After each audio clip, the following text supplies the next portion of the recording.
do this for us. They're a renowned, very well-known company, and they are internationally recognized architectural firm based in New York. They've been in business for 15 years and have approximately 100 employees. They have received national design awards, including one in 2009, and they are fun to work with besides that. They're terrific people. So without further ado, I'd like to introduce Todd and Krista.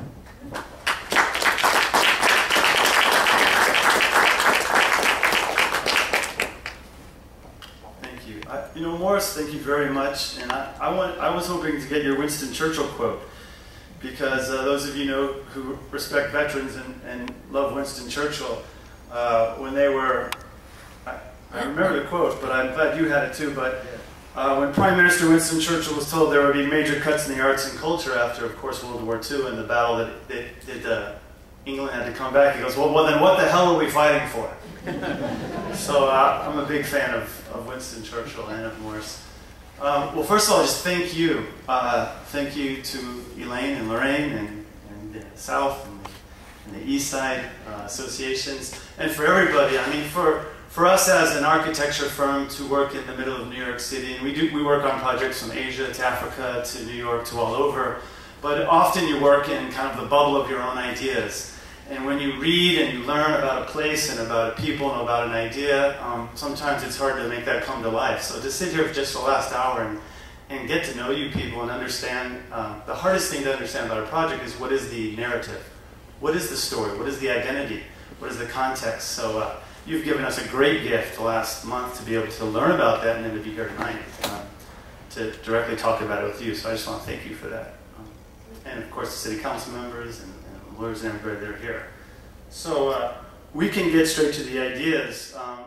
Well, I believe everybody here knows the Armory, and it was just great even talking to some people that even know a little bit more. And we've read all the websites and all the documents, but just to talk to you about the history, and any armory, of course, across the United States is sacred land, I'd say. And as James, you said, you know, it's literally a church in itself. And so, you know, to track history of armories and what the uses have been over time is history in itself.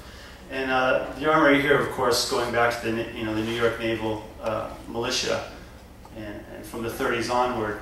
And I learned tonight, actually, which I didn't know, that it was used actually when the state gave it to the city. It was used for a couple years, and it still had the heating and the plumbing and the water. So we'd like to say in architecture that it has good bones, and it has a good history, and it just needs some nice renovation and a facelift, but it definitely does not need to be replaced. And so it fell into disrepair, and what do we do with it? But that's the mission here, I think, is whatever the use is that the armory is saved and that there is something that it becomes that is for the community.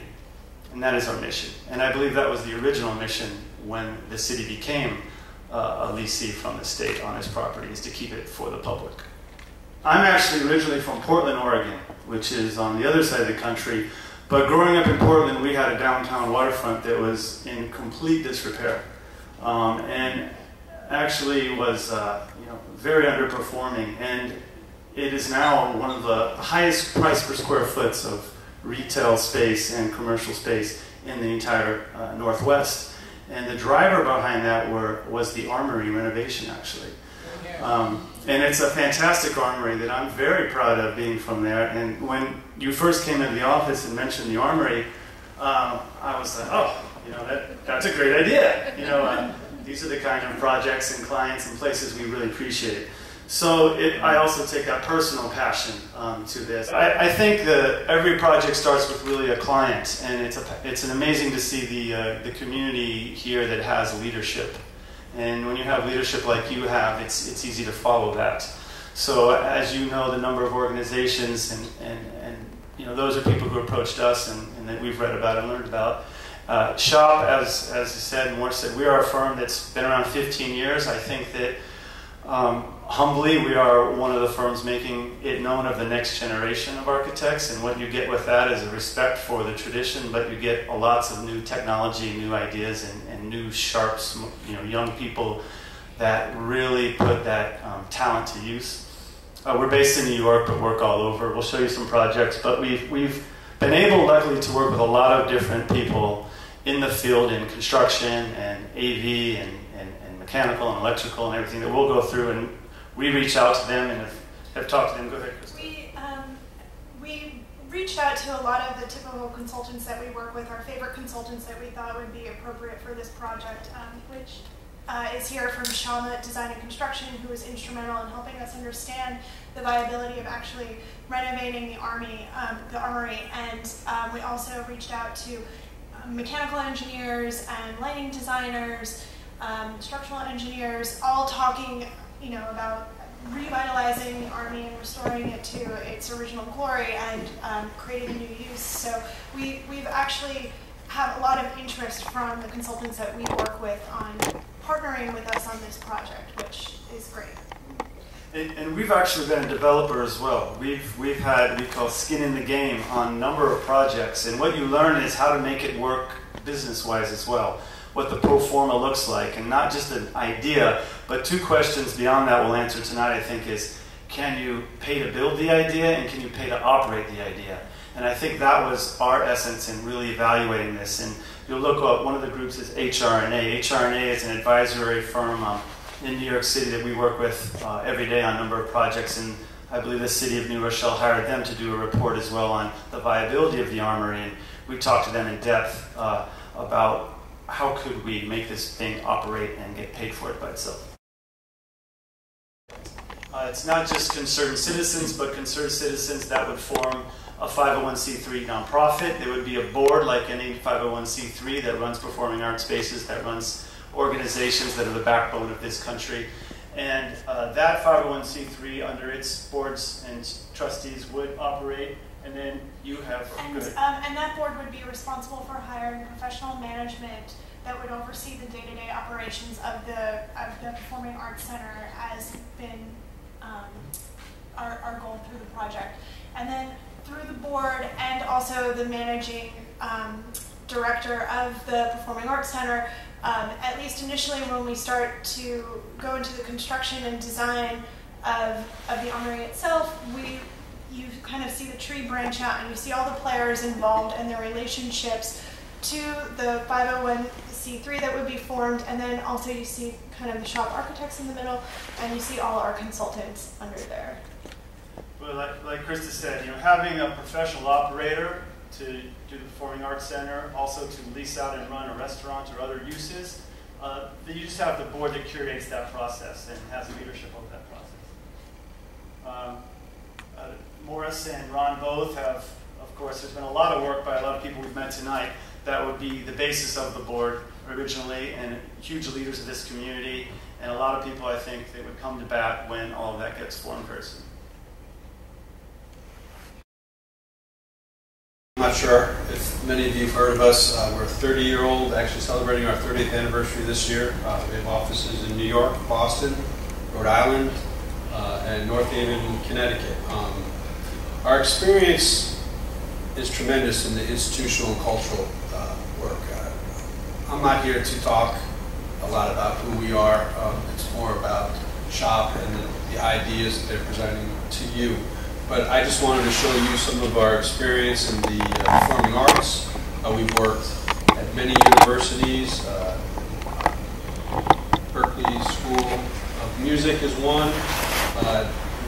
Had a renovation aspect. The image in the center is actually an armory that we worked in Rhode Island, similar to the project here, large restoration aspect to make it a performing center.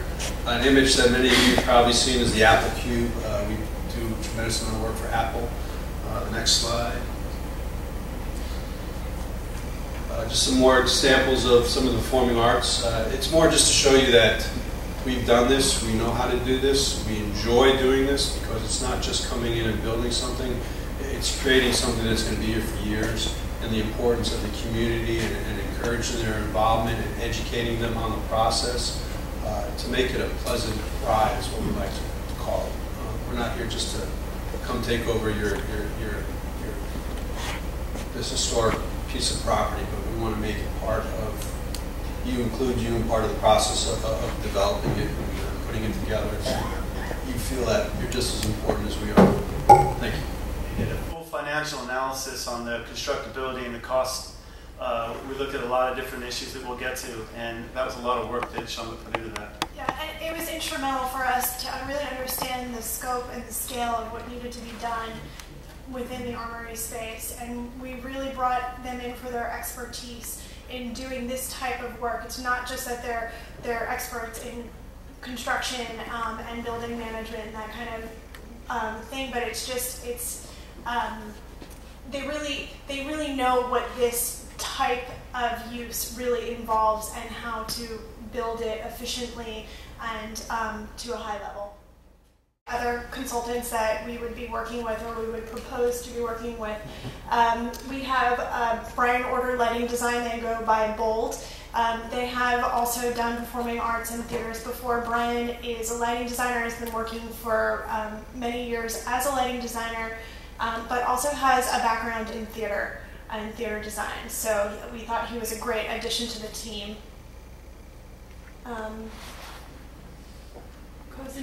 Cosentini also, they have a very large engineering firm, mechanical, electrical, plumbing, acoustics, AV, IT. They would be able to provide all these services for us. We really have a lot of faith in their skills. We work with them quite often, and they're just a great asset to the team, and they also have a lot of experience doing performing arts centers. And finally, Silman & Associates, another firm that we frequently work with. Not only have they done performing arts centers, but they're experts in adaptive reuse. So we thought they were just the perfect addition to round out the consultant team. I believe they're on the other team as well, just shows the credibility that they have. Which, we have a famous quote at Shop, which the only competition is mediocrity. There's no competition when it's all quality. So that we love Silman.